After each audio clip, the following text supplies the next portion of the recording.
20일밖에 안 남았으니까 근데 또 오랜만에 이렇게 미국에 대해서 학생들하고 이야기하게 돼서 되게 반갑고요. 특히나 이 예쁜 캠퍼스에 또 정말 좋아하는 도명 교수님께서 말씀을 하셔서 대명대 오는 길이 굉장히 산책하는 느낌으로 이렇게 왔습니다. 이 트럼프 미국 대선은 지금 전 세계적으로는 사실 굉장히 주목하는 그런 대선입니다. 어느 때보다도 더 그래요. 원래 미국이 뭐 전 세계에서 너무 영향력이 크다 보니까 굉장히 주목을 많이 하는데 지금 주목을 많이 하는 큰 이유가 뭘까요? 제일 세계가 막 엄청 미국 그 대선의 주목도가 너무 높습니다. 어느 때보다. 뭘까요? 전쟁이 딱 관련되어 있어서 그런 거죠. 트럼프는 내가 대통령 되면 무조건 전쟁 끝이야 이렇게 이야기를 합니다. 그렇게 생각하니까 야 전쟁도 끝나고 굉장히 좋을 것 같잖아요 우리한테도. 그런데 야 난 대통령 되면 무조건 이민자도 다 끝이야 거의 이렇게. 내가 처음 대통령 할 때는 제대로 준비를 안 해가지고 이민자 정책을 대충대충 했었는데 그때만 해도 사실 엄청나게 겁나게 했었어요. 근데 대충대충 했었는데 이제는 내가 완전 준비도 다 됐어. 이민자 이렇게 놔둘 수 없어. 엄청나게 이민자에 대한 막 이런 거 하니까 미국에 사는 한국 사람들은요 트럼프가 될까봐 벌벌 떨어요. 어떡하지? 막 이렇게. 그리고 또 무슨 지금 한미일 뭐 이렇게 해가지고 뭐 관계를 확실하게 해서 뭐 중국에 대항하고 이런 체제로 가잖아요. 그걸 이제 우리가 흔히 지금 그 바이든 대통령의 국제주의적 그런 외교 정책이라고 그러는데 그런 것도 끝이야. 그런 건 없어. 그래요. 무조건 미국의 이익에 그냥 해가지고 지금 뭐 우리가 반드시 일본이랑 친하게 지낼 거 뭐 있어? 뭐 한국이랑 뭐 있어? 나는 북한하고도 잘 통하는데 이렇게 하고. 그러니까 전 세계가 지금 굉장히 긴장해야겠는 그런 상황이거든요. 그런데 점점 갈수록 자꾸만 트럼프가 이길 것 같은 거예요. 미국 사회에서 보니까.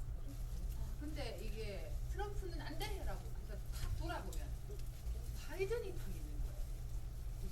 바이든 80살이거든요.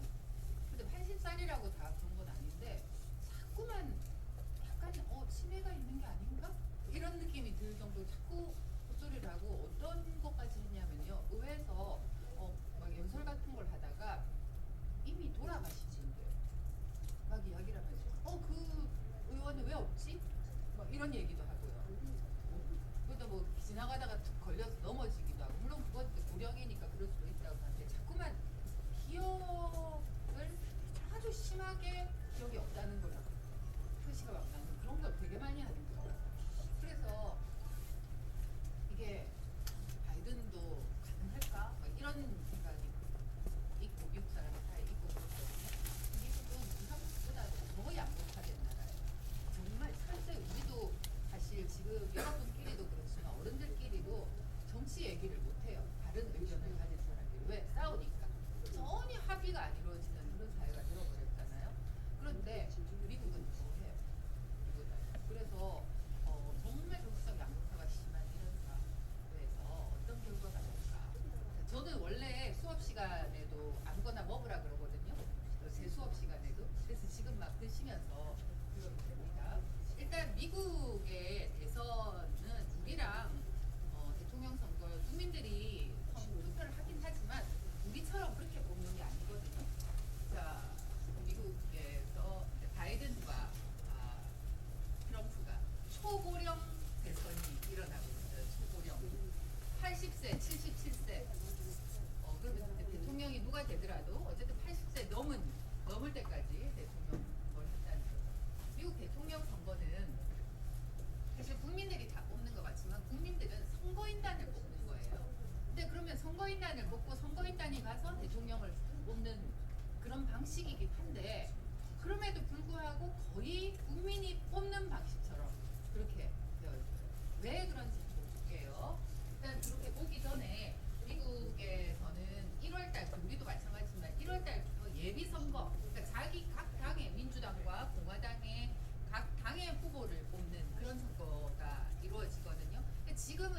거의 결정이 됐어요. 뭐 거의가 아니라 100% 결정이 됐어요.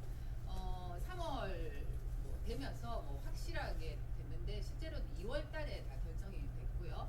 또 미국은 정치 전통상 원래 대통령이 있는 정당에서는 대통령이 재선에 나갈 수 있으면은 그 당에서는 크게 막 도전을 안 해요. 그러니까 바이든은 거의 이제 결정이 된 상태에서 움직이다시피 한 거고, 트럼프도 니키 헤일리라는 강력한 도전자가 있긴 있었는데 결국 트럼프가 압도적으로 1위를 하면서 지금 예비 선거가 끝났습니다. 그래서 뭐 혹시나 해서 이야기는 한번 잠깐 상식으로만 드리면은 1월 달이 다 되면은 뉴햄프셔에서 제일 먼저 예비 선거가 있고요. 예비 선거는 우리가 흔히 프라이머리라고 하는 국민들이 다 참여하는 선거예요. 당원만 참여하는 주도이고 주마다 다 다르거든요. 아니면 내가 등록한 국민 등록만 가서 등록만 하면 다 참여할 수 있는 그런 프라이머리도 있어요. 그리고 아이오와 코커스라고 하는 거는 이건 정말 당원만 참여해서 계속 토론을 하는 거예요. 왜 저 사람을 지지해야 되는지 막 토론하고 투표하고.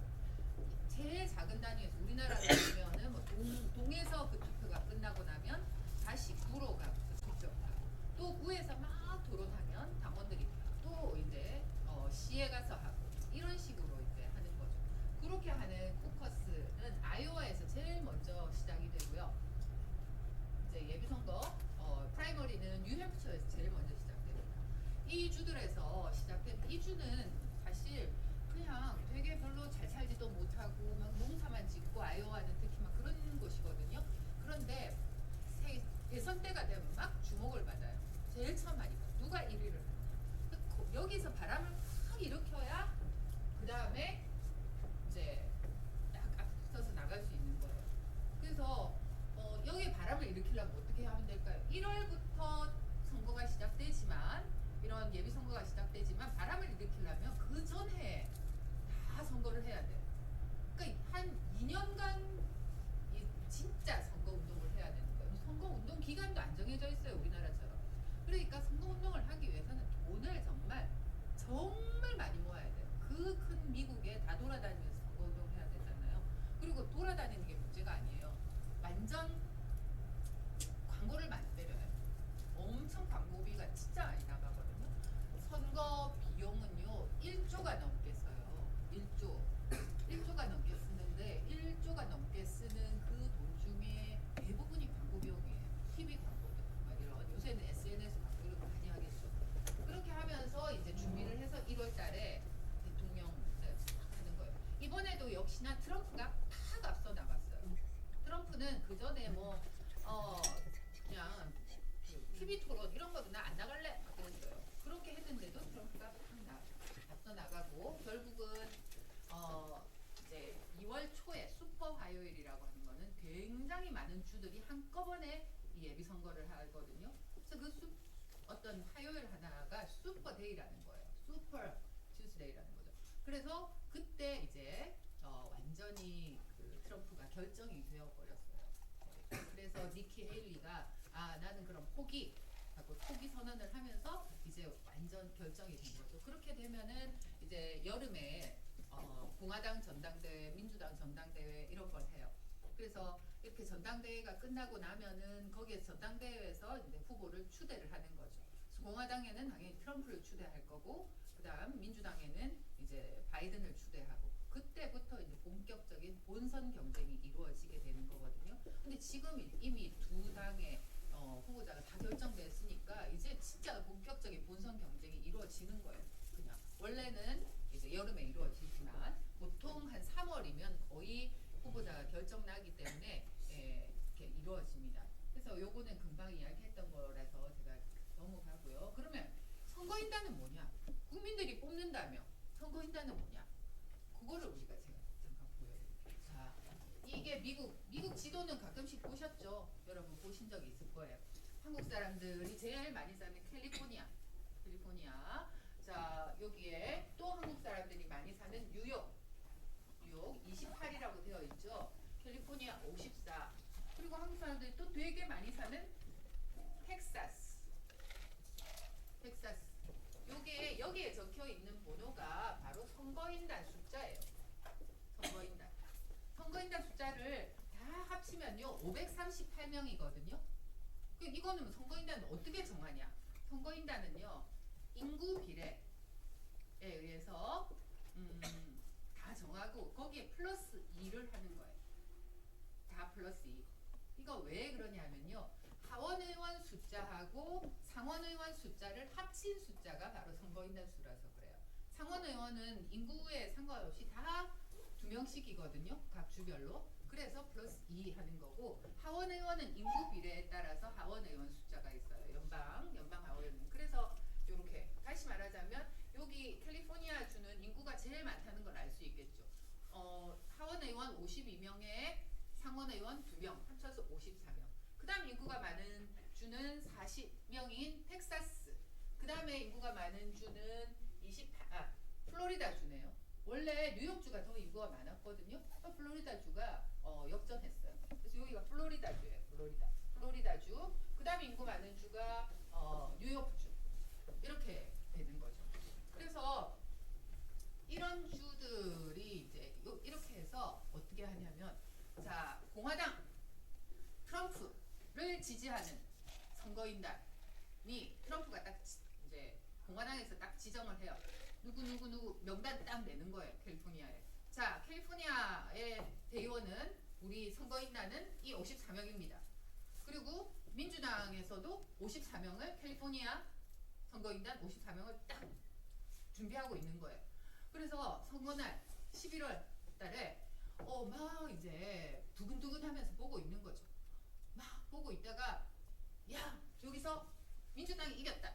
그러면 공화당 선거인단 54명 준비했던 건 다 날아가 버려요. 그래서 여기에서 승자 독식으로 민주당 54명이 다 먹어버리는 거죠. 대부분의 주가 이런 주에 따라서 조금씩은 다르지만 대부분의 주가 이렇게 승자 독식이에요.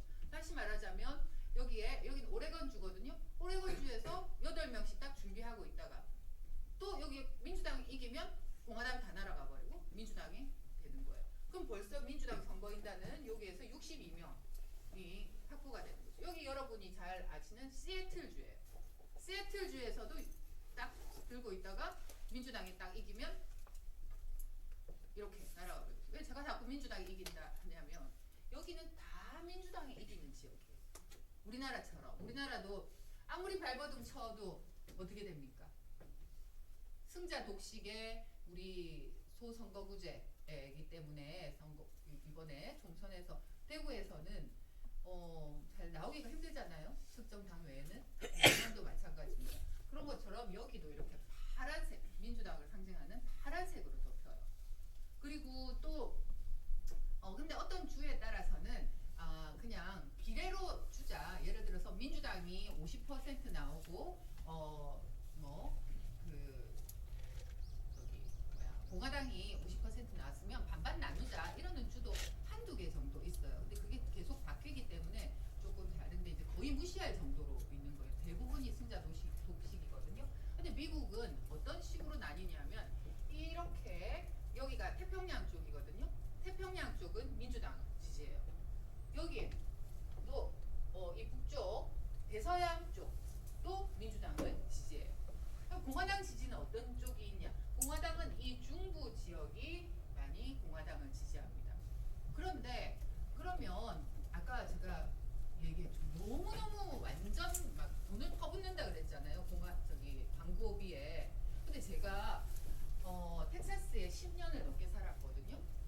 텍사스가 이렇게 크고 선거인단도 이렇게 많고 그랬는데 아주 기본적인 광고 말고는 광고를 별로 안 해요. 정치 광고를. 왜 이렇게 대선에 사람도 많고 이러는데 안 할까? 왜 그러냐면요. 여기는 광고를 하거나 안 하거나 여기는 공화당이 이기는 지역이기 때문에 공화당 선거인단이 40명을 다 먹어요.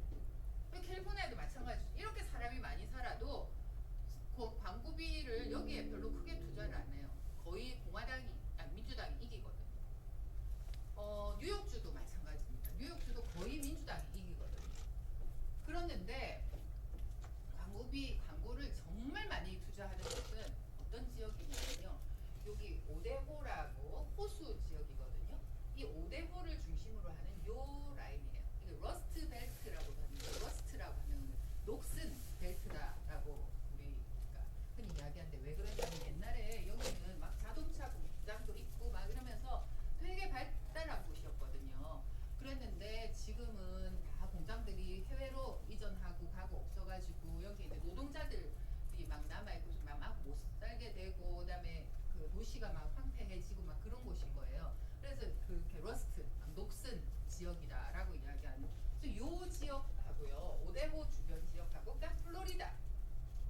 여기만 스윙 지역인 거예요. 스윙. 왔다 갔다 그러니까 공화당 이겼다가 민주당 이겼다가 그러니까 막 난리가 난 거죠. 이 후보들이. 그냥 여기에다가 모든 자원을 막 광고고 뭐고 다 때려 막는 거예요. 여기. 우리나라도 마찬가지죠. 대구에 우리가 아무리 한 정당이 충성심을 보여도 그 정당에서 뭘 안 해줘요. 왜냐하면 해주거나 안 해주거나 똑같잖아요. 그런 경우에는 선거라는 거는 한정된 자원으로 치러야 되기 때문에 절대로 안 해줘요. 그런데 막 그 자원들이 수도권에 다 가는 이유는 수도권 너무 경쟁적이잖아요. 그러니까 더 많은 자원이 더욱더 가진 사람들 더 가게 되는, 가진 지역에 더 가게 되는 거고, 여기는 진짜 평소에는 뭐 그렇게 잘 살지도 못하고 그런 지역이지만 여기에 이렇게 되는 거고요. 한 2020년 선거 결과 볼게요. 2020년은 바이든이 당선이 됐잖아요. 자, 여기에는 다 파란색입니다. 원래 여기 다 파란색이고요. 인구의 변화가 있어가지고 그때는 2020년에 55명이었네요. 이번에 54명인데, 그죠? 이때도 이때 29명, 뉴욕주 29명, 플로리다 29명이었는데 지금은 28명, 30명. 플로리다로 더 이전을 많이 했네요, 사람들이. 자, 이렇게 보니까 중부지방, 텍사스 같은 데도 다 빨간색이에요, 어차피. 그런데 요 지역 한번 보세요. 요 지역이 파란색으로 돼 있잖아요, 그죠? 요 지역하고 그다음에 이 플로리다가 굉장히 그 중요한 지역인데, 플로리다는 바이든이 졌어요. 근데 요 지역은 바이든이 쫙 이겼죠. 제가 트럼프가 이겼던 2016년 한번 보여드릴게요. 파란색도 있지만 빨간색이 더 많죠. 여기 그 오바마가 이겼던 2012년, 그럼 완전 파란색이에요. 플로리다도 파란색이에요. 그죠? 2016년 트럼프 당선 당시는 여기 거의 빨간색, 여기도 빨간색. 그래서 이게 정말 중요하다라고 하는, 선거인단은 이제 대부분의 주에서 승자 독식 방식이라고 그랬잖아요. 딱 버티고 기다리고 있다가 뭐 누가 이긴 한 표라도 더 이긴 후보자가 이 사람들 선거인단 다 가져가는 거예요. 주별로. 그러니까 선거인단이 주별로 다 결정이 되어 있다라는 거예요. 아까 이야기했던 것처럼 상원 의원 수와 하원 의원 수, 그 다음에 워싱턴 DC는 3명을 줍니다. 그래서 이렇게 하니까 538명이거든요. 그래서 딱 과반이 이상이 되면은 270표가 돼야 돼요. 그래서 죄송합니다.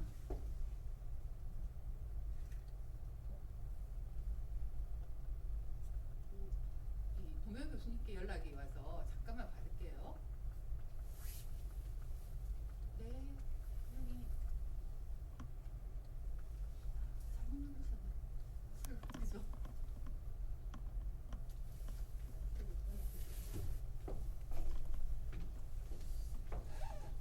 그래서 270명 이상이 돼야 되거든요. 그러니까 모든 다 막 지역에서 아무리 많이 이겨도 소용이 없어요.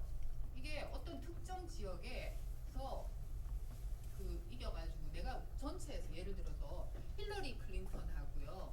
전에 2016년에 힐러리 클린턴하고 트럼프하고 붙었을 때 힐러리 클린턴이 전체에서는 다 이겼어요. 그러니까 전체에서는 트럼프보다 미국 전역에서 지지율은 더 높았어요. 투표를 더 많이 받았어요. 그랬어도 힐러리 클린턴이 완전히 졌어요. 그거는 이렇게 주별로 계산하는 이 선거인단 계산에서 졌기 때문이에요. 그래서 이게 이제 정말 중요하거든요. 주별로 선거가 이루어진다. 어떻게든 개인별로 이루어지는데 주별로 이루어진다. 그러니까 아주 복합적으로 선거 제도가 만들어져 있죠. 그래서 사실은 11월 달에 하는 선거일에 다 결정이 되는 거예요. 이렇게 이미 선거인단 어느 정당을 지지하는 선거인단인가. 그래서 그 선거인단은 이 정당의 충성심이 높은 당원이어야 되죠. 내가 민주당 지지자입니다 라고 해놓고는 나중에 12월 달에 이제 가서 진짜 투표할 때는 공화당 찍어버리면 안 되잖아요. 그죠? 그래서 대부분 충성도가 높기 때문에 거의 이런 배반 투표는 일어나지 않아요. 배반 투표가 죄송합니다. 뭔가를 잘못했어요.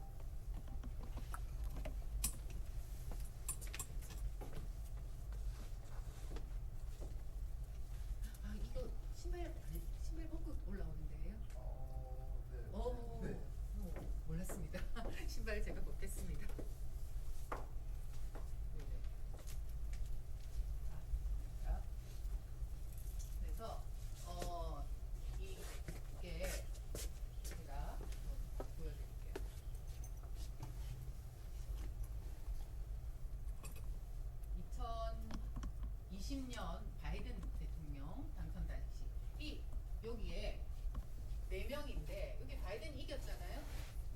명 중에 한 명이 빨간당을 찍어버렸다는 거예요.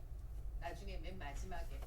예, 빨간당 찍었는지 확실하게 누가 찍었다 이런 건 모르는데 이렇게 빨간당 찍을 내가 다른 당을 찍을 사람은 난 다른 당을 찍을 거야 라고 얘기를 하고 찍어요. 그래서 저렇게 알 수 있고요. 또 여기에서는 다 빨간당이 이겼는데 한 명이 선거인단 한 명이 바이든을 찍은 거죠.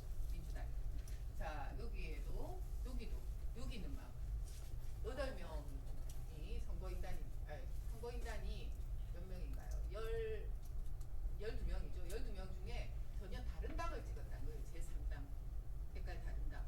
그리고 저기도 바이든이 아니라 2016년 클린턴이죠. 클린턴이 아니라 저렇게 찍었다. 여기도 다른 당을 찍은 사람들 나오죠. 근데 크게 대세에는 지장을 안 줘요. 그래서 거의 충성스럽게 자기 정당을 찍는다. 요거거든요. 그래서 지금도 지금 24년에도요. 요 지역을 확보하기 위해서 엄청 노력을 하고 있는 거죠. 이걸 우리가 요 지역들을 뭐라 그러냐면 스윙 스테이트라고 해요. 우리 선거에서도 중도층에 대한 관심이 되게 높잖아요. 그래서 이제 중도층과 함께 저 스윙 스테이트가 어떻게 될 건지, 스윙이 어떻게 될 건지를 지금 이제 굉장히 주목을 하고 있는 거죠. 트럼프는 과연 재선에 성공할까?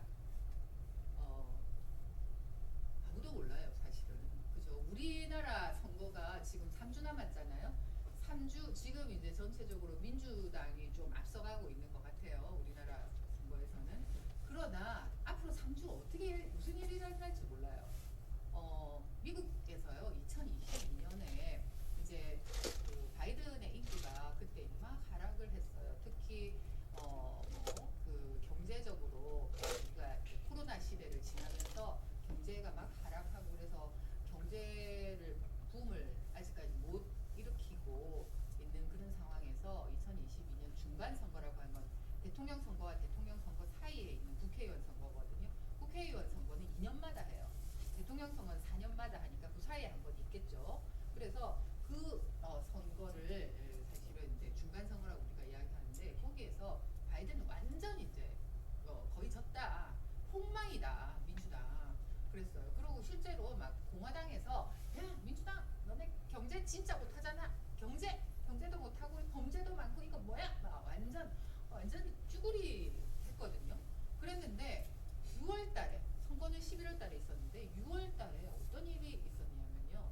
대법원에서 판결을 하나를 했는데 낙태가 합법이야. 거의 그런 비슷한 판결을 하나 해버려요. 크게. 그랬더니 완전히 막 사람들이 막 열이 받은 민주당 지지자들은 그냥 뭐 우리가 이번에 졌겠지 이러면서 별로 그 힘도 안 내고 투표도 별로 할 생각이 없었는데 낙태가 합법이야 하는 순간 이후부터 막 온 나라에 그냥 막 시위가 낙태를 낙태가 합법이야가 아니에요. 낙태가 불법이야. 낙태가 불법이야라고 하니까 낙태 금지법을 통과시켜버렸어요. 대법원에서. 그랬더니 낙태를 합법화시키라는 시위가 온 천지에서 일어나고 막 완전히 국면이 낙태법 국면으로 바뀌어버리는 거예요. 그새.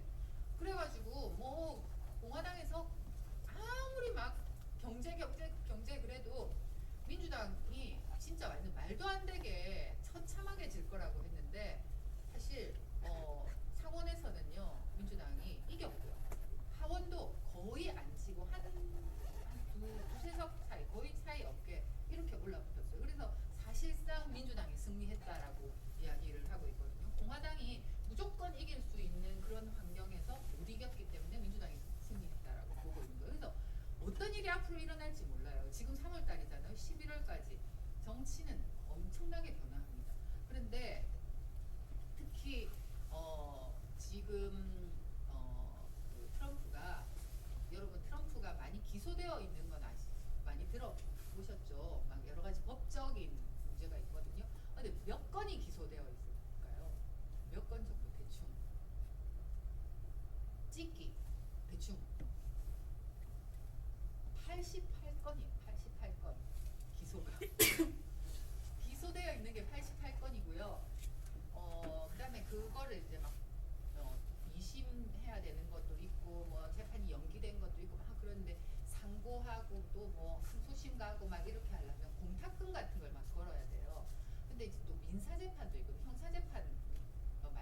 형사 재판이 88건이고요.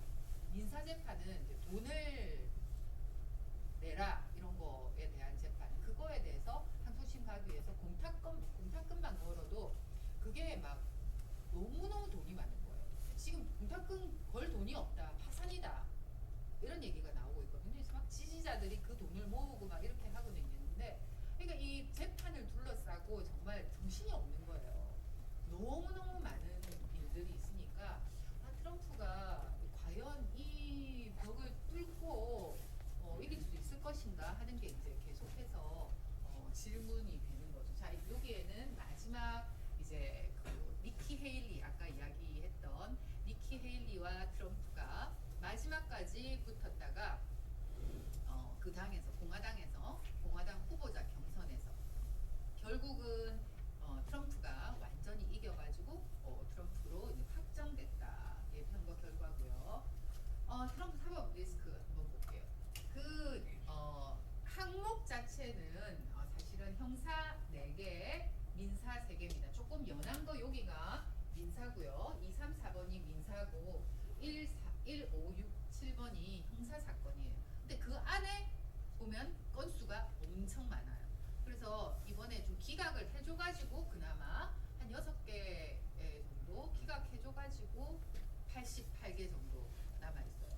그래서 요렇게 그 재판이 시작된 시기들부터 해서 쭉 했는데 2019년에 이미 자기 대통령에 있을 때 고소가 들어와가지고 이렇게 한 거죠. 어떤 그 포르노 배우하고 성관계를 막 했는데 그 부적절한 관계를 한 거죠. 그걸 이제 무마하기 위해서 어마어마한 돈을 줬는데 그걸 회사 돈을 유용해가지고 줬다라고 하는 것이 이제 문제가 된 거예요. 그리고 뭐 여기에 보면은 이 조지아주 문제가 있고요. 금방 포르노스타, 그건 뉴욕주에서 소송을 하고 있고요. 조지아주 같은 경우에는 선거 결과를 이제 전복시키기 위해서 대선의 그 과정에서 압력을 가했다라고 하는 것으로 소송이 진행이 되고 있고요. 워싱턴주에서는 그 트럼프 대통령 지지자들이 지난 선거에서 바이든 대통령한테 패배하고 나서 지지자들이 미국 의회를 습격을 했어요. 거의 의회 폭동이라고 이야기를 하는데요. 그 습격을 하는데 트럼프가 그 사람들을 이제 좀그 습격하라고 막 굉장히 독려를 한 그런 상황이었거든요. 그래서 그 책임을 묻는 거예요. 그래서 이 대선 결과를 전복하려고 의회 폭동 사태에 직접적으로 개입했다라고 하는 거예요. 그러니까 반란 혐의를 가지고 있어요. 반란. 그리고 플로리다 주에서는요. 이제 임기 후에 중요 기밀을 다 유출해가지고 자기 집에 갖다 놨다라는 그런 혐의를 가지고 있어요. 그래서 이걸 가지고 뭐 계속해서 지금 하고 있죠. 최근에 조지아 법원이 이런 혐의 중에서 6개를 기각했어요. 조지아 소송 6개 기각하고 아마 한 40개가 있을 거예요. 여기에. 그리고 여기에 DC 관련해서도 여기에도 한 20개가 있을 거거든요. 그 다음에 플로리다 주 여기에도 이제 굉장히 맞는 게 있는데 이 DC 관련해서는 정말 최근에 하나의 결과가 나왔는데요. 미 연방 항소법원은 대법원 올라가기 전에 단계예요. 2심 단계. 에다가 이거 대통령 때 대선 결과를 전복하려고 했다고 막 하지만 그때 아직까지 대통령 당시였거든요. 대선 결과만 나온 거지. 대통령을 하고 있을 때 이제 선거를 치렀을 거 아니에요. 그래서 내가 대통령 때 한 거니까 그좀 면책 특권을 받을 수 있어. 면책 특권 대상이라고 막 트럼프 쪽이 주장하는 거예요. 그랬더니 법원이 면책 특권 적용 대상 아니야. 당신 재판 받아야 돼. 이렇게 한 거죠. 그 대신에 다음 재판은 언제 열릴지는 아직 확정하지 않기로 이렇게 한 거예요. 그 재판이 좀 연기가 된 거죠. 언제까지인지는 모르지만. 그 다음에 또 여기에서도 기밀 유출 혐의나 없다. 그래서 이거는 기각해달라라고 했더니 안 돼. 기각할 수 없어. 이렇게 한 거죠. 그래서 지금 다 가지고 있어요. 전부 다. 이것들을. 그래서 트럼프 쪽에서는 재판 결과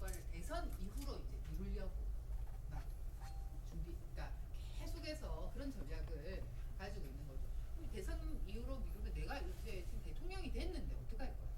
그러면 이제 법원에서 더 뒤로 더 대통령 끝나고 나서까지로 재판 연기해 줄 수 있을 것이다라고 보는 거죠. 이 재판도 지금 연기 중이에요. 그래서 전부 다 재판이 연기가 되어 있는 상황일 뿐입니다. 그래서 이런 과정에서 어떤 주에서는 또 사람들이 소송을 해가지고 이렇게 이제 자격이 없는 사람이 대선 후보로 나오면 안 되는 거 아니야? 우리는 그렇게 할 수 없어라고 해서 콜로라도주 여러 주에서 법원에다가 그러니까 원래 소송이란 건 주 법원에서 먼저 하고 주 법원의 결정에 만족하지 못하면 다시 연방 법원으로 이렇게 가거든요. 그래서 이게 주 법원에서 이렇게 내란 아까 이야기했던 것처럼 의회 폭동 관련자들은 경선 출마하지 마 이렇게 한 거예요. 그러니까 너희들은 자격이 없어라고 결정을 한 게 콜로라도 주와 이제 메인 주의 주 정부가 그런 결정을 했어요. 그랬는데 콜로라도 주는 그런 결정을 대법원 콜로라도 주 대법원이 했지만 연방 대법원에 다시 올라오면 연방 대법원이 그걸 판결해야 되고 결국은 계속 항소를 할 거니까 그렇게 할 때까지 이제 결정이 안 난 거예요 실제로는. 그런데 콜로라도 법원이 저렇게 판결을 하고 나니까 오히려 막 트럼프 지지자들이 더 결집하는 거예요. 뭐야 이거? 왜 못하게 하는 거야? 막 더 결집하고요. 메인주에서는 주 정부가 그런 결정을 내렸는데 법원이 아니야. 그렇게 결정하면 안 돼라고 해버렸어요. 그러니까 여기에도 크게 뭐 영향을 받지는 않고 있어요 지금. 더구나 만약에 소송이 연방 대법원까지 가잖아요.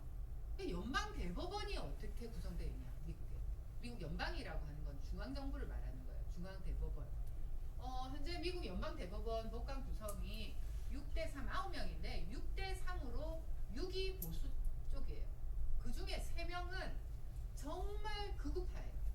완전히 극우파로 트럼프 대통령이 대통령 당시에 임명한 사람들이에요. 굉장히 친한 사람들. 그러니까 과연 연방 대법원 간다고 해도 뭐 트럼프가 유죄 받겠냐? 거기다가 유죄 무죄의 문제가 아니라 연방 대법원에서 빨리 진행 안 하면, 그죠? 대통령 선거 끝날 때까지 진행 안 하면, 그럼 대통령 있을 때는 잠깐 연기됐다가 뭐 이렇게 되겠죠. 그래서 면책이 되기 때문에 연기가 되는 게 아니고요. 대통령 임무를 수행하기 위해서 연기를 해주겠죠. 만약에 대통령 될 때까지 법원 판결이 안 나오면. 그래서 트럼프에게 사실 이렇게 굉장한 리스크가 아니지 않냐라는 그런 얘기를 하기도 합니다. 어쨌든 이제 유권자들한테 여론조사를 하니까요. 트럼프 지지자들은 뭐 이렇게 하거나 말거나 무조건 트럼프 지지. 그다음에 바이든 지지자들은 트럼프가 너무 싫으니까 절대 안 지지 안 해. 그런데 무당파 유권자, 무당파 그러니까 이쪽 당도 아니고 저쪽 당도 아닌 그런 유권자에게 물으니까 트럼프가 유죄 판결을 받으면 나는 지지 안 할래, 절대 지지 안 할래 하는 게 한 3분의 1 정도 됐어요. 그러니까 한 3분의 2는 뭐 유죄 판결을 받아도 그것 때문에 지지를 안 한다기보다는 다를 걸 볼 거야 라고 대답을 하는 거죠. 그래서 이 사법 리스크가 사실 아까도 이야기했던 것처럼 막 민사재판 한다고 돈도 너무 많이 들고 막 돈이 없고 지금 난리가 아니에요. 난리도 아니에요. 며칠 전, 한 2, 3일 전에 여러분 트럼프 사법 리스크 이렇게만 한번 쳐서 보세요. 그러면 뉴스들이 쫙 나와요. 돈이 너무 없는 거. 돈 때문에 지금 난리가 난 거. 돈이 있어야지 이걸 할 텐데. 그래서 그런 게 이제 어려움을 겪는 중이긴 하지만 그러나 이것이 결정적으로 트럼프를 대통령 못 되게 하는 결정타가 되기에는 살짝 모자란 측면이 있다라고 이렇게 보이는 거죠. 그래서 우리가 지금부터는 미국의 여론들을 한번 살펴볼게요. 아무래도 이제 선거 때니까 미국 유권자들이 어떤 생각을 하는지. 미국에서요. 이거는 뭐냐 하면은 미국 바이든 대통령에 대한 거예요. 바이든 대통령이 여기에서 자 2021년에 인기 진짜 없었죠. 그러니까 2022년 중간 선거에서는 무조건 공화당 이길 거다 이렇게 생각했던 거예요. 2021년에 정말 너무 인기가 없었고요. 이거는 찬성하는 거, 잘 업무를 잘하고 있다라고 말하는 거. 그다음 요거는 업무를 잘못하고 있다고 얘기하는 거. 아니야, 이게 잘하고 있다고 보는 거고요. 제가 잘못 이야기했네. 2021년이 아니라 2022년 여기서 막 내려가는 2021년부터 이렇게 내려가는 거예요. 초록색이 업무를 잘하고 있다. 그 다음에 보라색이 업무를 너무 못하고 있다라고 보는 거죠. 그래서 잘하고 있다라고 2021년에 이제 이때가 언제냐면 바이든이 취임했을 때예요. 취임했을 때는 50%를 넘었대요. 50%를 넘었거든요. 근데 이게 쭉쭉쭉쭉쭉 빠져가지고 지금 여기가 2024년 2월이거든요. 2월 말. 2월 말에는 37%예요. 지지율이. 37% 이렇게 완전 내려왔죠. 그리고 못하고 있다는 대답이 이렇게 해서 최근에는 58%까지 거의 60%에 육박하는 사람들이 바이든이 너무 못하고 있어라고 생각을 하는 거죠. 근데 이런 여론이 또 트럼프에게 바이든이 못하고 있으면 미국 사람들의 이제 그 선택권은 사실 제3당에서도 후보자가 몇 명 나오긴 합니다만 크게는 뭐 바이든이 못하고 있으면 트럼프가 될 가능성이 많잖아요. 아니면 내가 트럼프는 못 찍겠다 그러는 사람은 그냥 투표를 안 할 가능성도 있어요. 투표를 안 하면요. 투표를 안 하면은 트럼프가 엄청 유리합니다.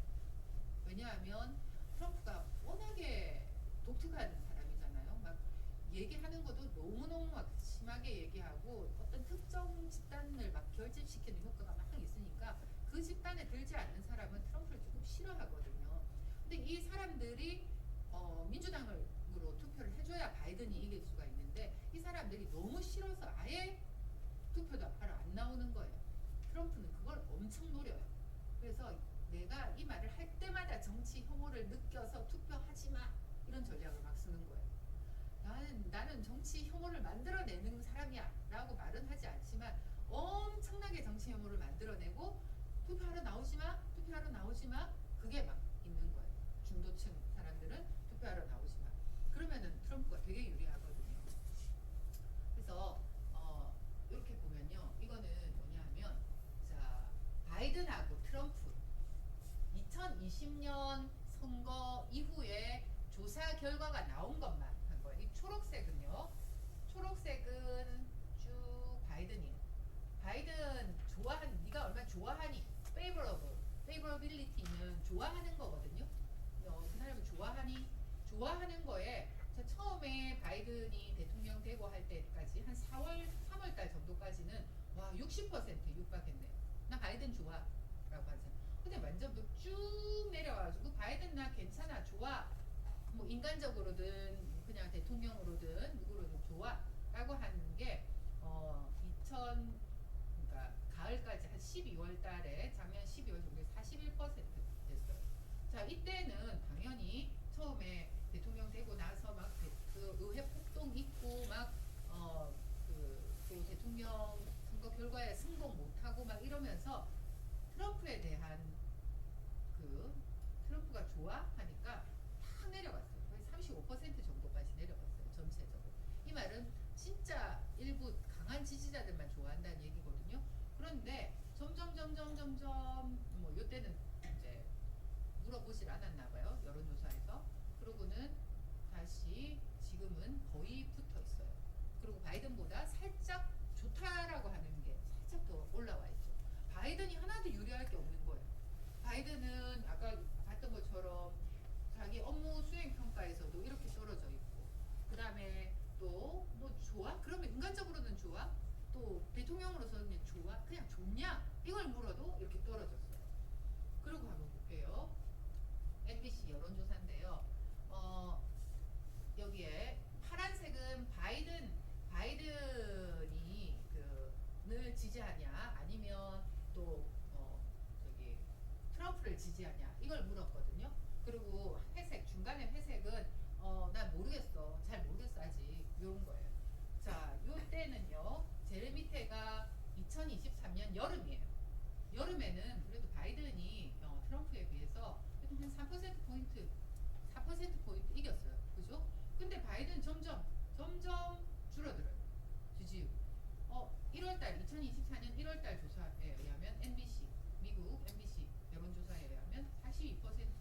근데 반대로 점점 트럼프는 올라가가지고 뭐 크게 올라가진 않았지만 47% 이렇게 역전했어요. 트럼프가 지금 지지율을 역전하고 있는 거죠. 그래서 보면요, 스윙 스테이트 아까 이야기했던 스윙 스테이트 중간에 있는 스윙 스테이트, 스윙 스테이트 중에서 뭐 아리조나는 캘리포니아 옆에 있는 주거든요. 그래서 아리조나는 뭐 아주 완전히 그 5대5에 있다고 보이기는 힘들지만 자꾸만 좀 변하는 파란색, 빨간색 변하는 그런 곳이에요. 조지아, 미시간 전형적인 스윙 스테이트거든요. 네바다, 펜실베니아는 선거 인단 수가 한 굉장히 많아요. 열 몇 명으로 되게 많은 큰 주에 위스콘신, 그 다음에 노스캐롤라이나 이런 데를 쫙 보니까요. 전부 다 누가 이기고 있어요? 전부 다 바이든이 이기고 아니 트럼프가 이기고 있죠. 여기 다 트럼프. 바이든이 스윙 스테이트에서 이기는 데가 없어요. 이거는 최근 2024년 2월 조사인데요. 제가 2023년 한 9월 뭐 이때 거를 또 보니까 그때에서 변한 게 없어요. 그때도 전부 다 트럼프가 이겨요. 스윙 스테이트에서는. 그러니까 스윙 스테이트에서 바이든에게 불만이 많이 있다는 거예요. 그죠? 스윙 스테이트. 여기에 요거는 제가 시간이 있으면 여러분께 한번 보여드릴게요. 진짜 차이가 많이 나거든요. 그 다음에 중도층, 그러니까 무당파 뭐 이런 우리도 딱 지지자들은 완전히 다 어차피 찍을 거니까 중도층 무당파가 중요하잖아요. 그럼 중도층 무당파에서도 보세요. 아직까지 잘 모르겠다는 사람이 24%나 돼서 확신을 할 수 없지만 지금 현재로는 33%. 중도층과 무당파도 역시 트럼프를 더 지지하고 있어요. 와, 트럼프가 굉장히 유리한 국면을 많이 했습니다. 자, 근데 사람들한테 물어보니까 너 호감 있어? 어떻게 좋아? 라고 물었을 때 나는 뭐 트럼프고 바이든이고 다 비호감이야. 이런 사람들은 사실은 투표하러 안 나올 확률이 되게 커요. 그래도 뭐 몇 명은 나오겠죠. 몇 퍼센트는. 근데 어쨌든 이 사람들한테 야 그래도 둘 다 싫지만 그래도 투표를 한다면 누구 찍을래? 라고 물어봤거든요. 그랬더니 여기 트럼프 54%, 바이든 27%. 둘 다 싫은데 바이든이 더 싫은 거예요. 이 사람들. 그죠? 이런 상황입니다. 그래서 그러면 트럼프가 사법 리스크를 가지고 있잖아. 사법 리스크는 어디 갈 건데? 라고 이제 질문을 한 거죠. 이걸 그랬더니 사법 리스크 자 굉장히 문제가 된다라고 생각한 이게 사법 리스크 제가 여기 볼게요. 여기에 something illegal하다라면 법적으로 잘못됐다라는 거죠. 이거는 보라색은 도덕적으로 잘못됐다는 거예요. 도덕적으로. 그러니까 법적으로는 뭐 오케이. 그렇지만 도덕적으로는 좀 잘못됐지 이런 거예요. 그 다음 이 초록색은요. 뭐 그게 뭐가 잘못됐어? 아무 잘못 없어. 이렇게 보는 거죠. 여기 민주당 지지자들이에요. 민주당 지지자들 우리가 데모크래츠라고 하거든요. 이게 데모크래틱 파티니까 데모크래츠라고 해요. 데모크래트들한테 물으니까 84%가 야 그거 불법이야. 법적으로 잘못된 거야. 라고 보는 거죠. 한 10% 정도가 뭐 법보다는 도덕적으로 잘못됐어. 그리고 그 아무것도 잘못 없어라고 한 사람이 민주당 지지자들 중에 한 6%가 있어요. 근데 공화당 지지자들 리퍼블리칸이거든요. 공화당은 영어로 리퍼블릭 파티예요. 그래서 리퍼블리칸들한테 물으니까 법적으로 잘못됐다고 생각하는 사람은 13% 정도밖에 없어요. 그리고 뭐 법뿐만 아니라 도덕적으로는 좀 잘못됐지. 이 사람이 한 40%, 또 한 40%, 41%는 그게 뭐가 문제야? 아무 잘못 없어. 라고 보는 거죠. 더 중요한 거는 인디펜던트는 독립적인 이런 말이거든요. 그래서 공화당도 아니고 민주당도 아니고 그냥 무당파를 우리가 인디펜던트라고 합니다. 인디펜던트들한테 물으니까요. 52% 정도가 법적으로 잘못된 거지 라고 보는 거예요. 32%는 뭐 좀 윤리적으로는 잘못된 거네. 13%가 잘못 없다고 보는 거죠. 그래서 사법 리스크에 대한 여론은 잘못된 거다라는 여론이 더 많다라는 걸 알 수가 있죠. 그럼에도 불구하고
정신적 건강에 문제가 있다고 보느냐라고 했더니 그게 여러분한테 중요한 문제냐? 선거하는데 투표하는데 중요한 문제냐라고 물었더니요. 59%가 엄청 중요한 문제다. 15% 정도, 16% 정도도 어느 정도는 중요한 문제지라고 얘기한 거예요. 자, 이걸 갖다가 바로 제일 네 번째 거 내려갈게요.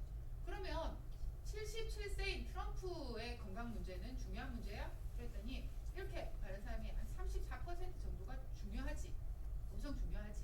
13% 정도가 뭐 어느 정도는 중요하지. 이렇게 한 거. 완전 차이가 나죠. 여기는 너무 중요한 문제예요. 바이든. 그 다음에 트럼프의 법적 소송 문제가 중요한 문제야? 라고 했더니 여기도 상당히 많은 숫자가 중요한 문제라고 보고 있는 거죠. 그 다음에 근데 비슷하게 바이든 아들이 또 탈세를 하고 막 그렇게 했어요. 그래서 불법 무기소지. 그래서 기소가 돼가지고 실제 이제 시인을 했거든요, 아들이. 그래가지고 야, 트럼프만 뭐 불법했어? 바이든도 자기 아들이 불법했잖아. 이렇게 돼버린 거예요. 그래서 그 문제도 중요한 문제냐라고 물었더니 그래도 상당수의 사람들이 중요한 문제라고 보고 있는 거예요. 이게 이렇게 완전 상쇄는 안 되지만 굉장히 많이 상쇄가 되어버리는 이런 상황이 와버리는 거죠. 그래서 실제로 우리가 생각할 때는 이제 전 세계는 바이든도 별로 좋아하지 않지만 트럼프가 대통령 되는 걸 별로 좋아하지 않거든요. 굉장히 두려워하고 있죠. 트럼프가 무슨 일을 할지. 그러면서 이제 이 트럼프의 사법 리스크를 엄청 얘기를 많이 하지만 실제로 이게 사법 리스크가 대통령을 못 되게까지 할 거냐? 라고 하면은 그렇게 화끈하기는 되게 어려운 상황이다라는 걸 알 수가 있죠. 그래서 CNN에서 뭐라고 그러니까 2023년 12월 달 CNN 기사예요. 이게 트럼프가 바이든에게 이기는 거. margin over Biden. 그러니까 트럼프가 조금 이긴단 말이에요. 바이든에게. 그 이기는 거는 이제 가상 대결에서 이기는 거는 왜 그러냐 하면 원래 트럼프를 딱 지지했던 사람들만 모인 게 아니다라는 거예요. 다 조사를 해봤더니 어떤 사람들 어디에서 from voters who say they did not cast a ballot in 2020. 2020년에는 투표를 안 했던 사람들이 지지하는 거다. 굉장히 중요한 거예요. 2020년에는 투표 안 했던 사람들이 지지하고 나온 거다. 그리고 그런 사람들이 조지아주, 이게 스윙 스테이트거든요. 조지아주하고 미시간주에서는 26%포인트, 그다음 46%포인트나 그 사람들이 더 많아졌다. 이 사람들이 지지를 트럼프에게 돌렸다라는 거예요. 아예 나는 지지할 사람이 없어서 투표도 안 했던 사람이.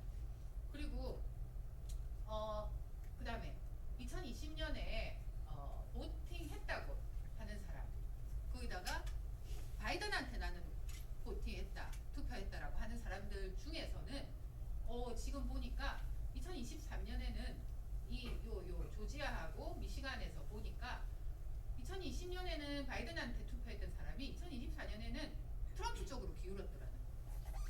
완전 중요한 거거든요, 스윙 스테이트가. 그래서 야, 이거 뭐야, 트럼프가 여러 가지로 지금 여러 국면에서 좀 유리한 거 아닌가라고 보는 거죠. 그러면 그래서 이제 그렇다고 하면 이 사법 리스크만 잘 조정이 되면 트럼프가 이길 거냐? 그렇게 이제 볼 수 있는 여러 가지 이유들이 있는데요.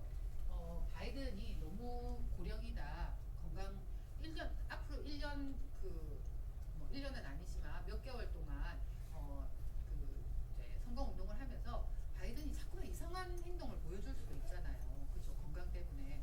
그래서 그거가 아무래도 조금 문제가 굉장히 심하고, 그 다음에 계속해서 지금 지지율도 오르지 않고, 그 다음에 헌터 바이든 아들도 막 그러면서 뭐 똑같이 사법 리스크 가지고 있으면서 뭘 뭐 사법 리스크 가지고 자기는 얼마나 깨끗해서 트럼프 공격하냐 막 이렇게 생각하는 사람도 있을 거고요. 그 다음에 아까 이야기했던 것처럼 전쟁이나 뭐 이런 미국에 유리할 게 없는 걸 왜 계속하냐. 지금 굉장히 되게 많은 그런 비판을 받고 있거든요. 특히 이스라엘 팔레스타인 지금 한참 하고 있는데, 이스라엘이 너무 진짜 하마스 공격한다는 빌미를 해서 막 이 팔레스타인 그냥 그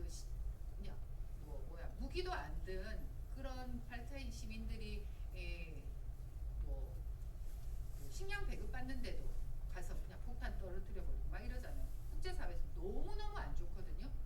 그런 상황에서 이제 그 바이든이 또 역시나 이스라엘을 이제 굉장히 이스라엘 책망하고 비판하고 그랬어요. 그랬더니 바이든을 미국에서 굉장히 강력하게 이제 미국을 지지하던 어떤 미국 정부를 지지하던 그런 세력들, 그러니까 이스라엘을 지지하는 세력들이 바이든한테 실망해서 이렇게 이탈할 수도 있고요. 그 다음에 또 그 전에는 어쨌든 바이든이 이스라엘 편을 들었거든요, 처음에는. 그래서 또 중동을 지지하는 사람들은 또 바이든에서 또 이탈하고요. 그래서 이 이스라엘 팔레스타인 전쟁 관련해서 유권자 이탈이 많이 일어날 수 있다. 그 다음에 제3당 후보는 크게 영향력은 없지만 그래도 몇 퍼센트씩 조금씩 먹거든요. 근데 이 몇 퍼센트 먹는 후보들이 다 바이든 쪽하고 좀 더 가까워요. 그러니까 성향이. 그러다 보니까 바이든의 표를 잠식하겠죠. 그러니까 이거는 트럼프가 이기는 거 아니야? 라고 이야기를 합니다. 그랬는데 그렇지만 마지막 페이지입니다. 그렇지만 문제는 아직 너무 많이 남았다. 선거는 눈앞에 닥쳐도 제대로 모른다. 문제는 제일 중요한 거는 공화당 지지자는 이미 강하게 결집되어 있는 상황이고요. 민주당은 언제나 결집도가 늦어요. 공화당보다 훨씬. 그래서 아직까지는 완벽하게 알 수가 없고요. 그 다음에 바이든이 이 설득력을 가지는 어떤 그 주장이 뭐냐 하면 트럼프는 미국 민주주의의 가장 큰 위협이야. 미국 민주주의를 때려 부시려고 하는 사람이야. 이걸 얘기하는 거예요. 미국 사람들이 거기에 자꾸만 들으면 뭔가 굉장히 큰 영향을 받을 거다라고 하는 거죠. 특히나 이 양극화된 미국 정치에서 더 좋은 사람을 찍는 게 아니거든요. 더 싫은 사람이 누군가를 딱 보고 덜 싫은 사람을 찍는 거거든요. 그럼 자꾸만 트럼프가 저렇게까지 막 혐오를 부추기고 그러면 너무 싫어서 결국은 찍을 사람이 없어서 바이든을 찍을 거다라고 이제 바이든 측에서는 생각하는 거죠. 공화당 측에서는요, 혐오가 생기면 생길수록 중도층은 투표하러 안 나올 거다라고 생각하는 거예요. 그러니까 거기에 문제성을 못 느껴요. 그래서 조금 다른 거죠. 그 다음에 사전 투표, 우리가 흔히 말하는 사전 투표를 율이 막 붐을 일으켜서 높게 되면 민주당을 더 지지하는 사람이 사전 투표로 많이 나오거든요. 그래서 투표율이 높아지느냐 아니냐가 굉장히 관건이에요.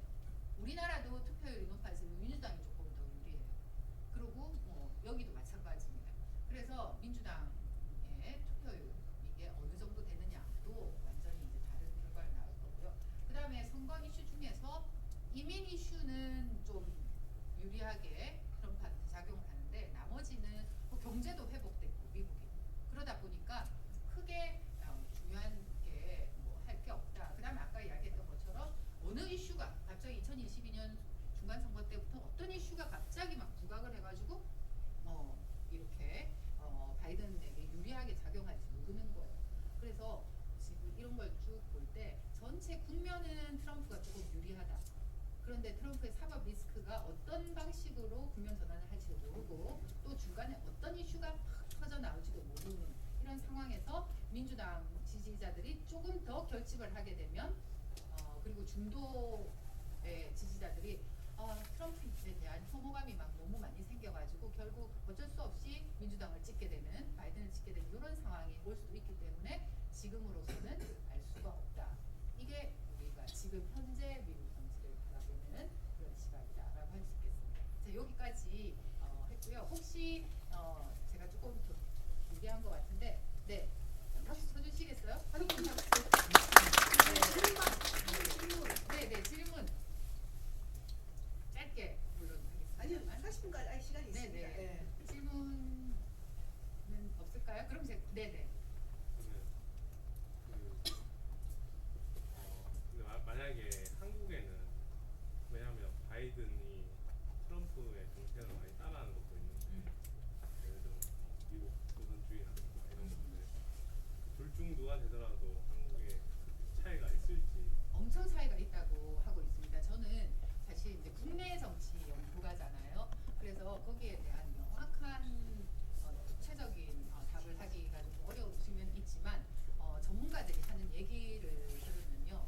일단 아까 이야기했던 것처럼 그 바이든 같은 경우는 한미일 딱 같이 펴먹고 물론 그 안에서 우리가 이익을 얻은 건 거의 없지만 이렇게 딱 하고 그다음에 북중러를 확실하게 구분해가지고 어떤 편을 만들잖아요. 트럼프는 전혀 그런 거 없을 거다. 트럼프는 정말 국익 중심으로 국익에 관련이 된다면 북한하고도 이야기할 거고 특히 러시아하고 친하게 지낼 거고 막 이렇게 될 거라는 거예요. 그러면 지금 우리의 정책은 완전히 러시아하고 다 끊었거든요. 그리고 중국하고 다 끊었잖아요. 그런 그 정책에서 우리가 지금 다시 새로이 이 정책을 계획을 세워야 되는 단계가 올 거다라고 보고 있는 거죠. 그래서 지금 되게 우리도 걱정이 많아요. 정말. 네. 또 어떤 게 있을까요? 질문 네. 없어요? 제가 너무 답까지 다 해가지고 그런가요? 어떻게 될지 모르겠어요. 여러분은 제가 이렇게 막 그래프 쫙 보니까 누가 이길 것 같아요? 지금 그래도 저는 되게 조심스럽게 말할 수밖에 없어요. 예를 들어서 제가 막 전문가예요 막 이렇게 해놓고 저 트럼프가 이겨 딱 이렇게 말을 했는데 결과는 바이든이 이겼어. 그러면 얼마나 웃기겠어요. 그래서 우리나 이렇게 쫙 하고 원래 전문가들은 아리송하게 이렇게 말하는 거거든요. 그래서 여러분은 이렇게 보니까 어떠세요? 어때요? 바이든이 트럼프가 이길 것 같아요. 전체적인 어떤 이유로 그럴까요? 네,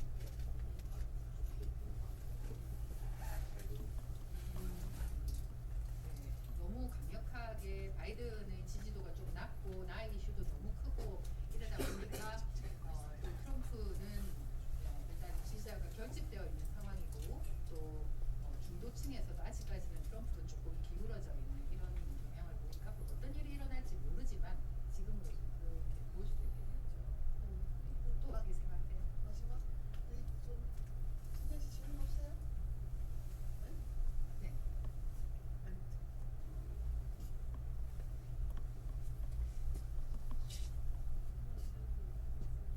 뭐라고?